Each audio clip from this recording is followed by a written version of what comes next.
J'ai été testé positif à la Covid-19 ce soir.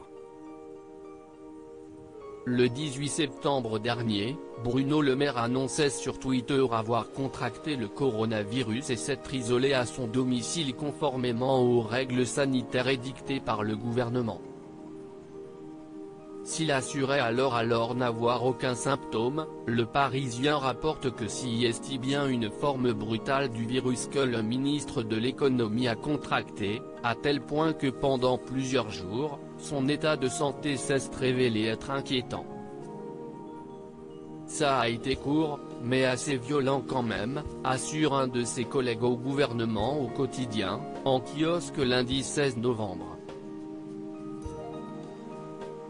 En effet, ce collègue précise également que Bruno Le Maire s'est retrouvé à un moment presque en incapacité de bouger tellement il était pris par la fatigue.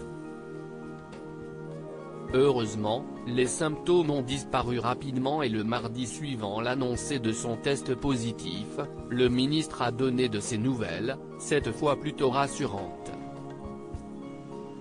Au travail à la maison. Bonne semaine et prenez soin de vous, avait-il écrit en légende d'un cliché de lui à son bureau. Comme il l'avait promis, même malade il a continué à exercer ses fonctions.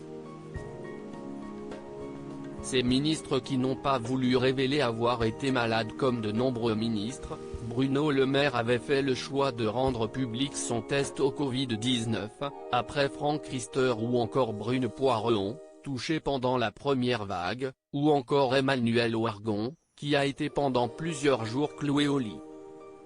Toutefois, beaucoup plus de ministres au gouvernement ont été malades, mais certains ont choisi de passer cette information sous silence. Plusieurs ministres ont eu le coronavirus et ne l'ont pas dit publiquement, assure un membre du gouvernement sous couvert d'anonymat aux Parisiens. On le sait mais si est un sujet qu'il ne faut surtout pas révéler.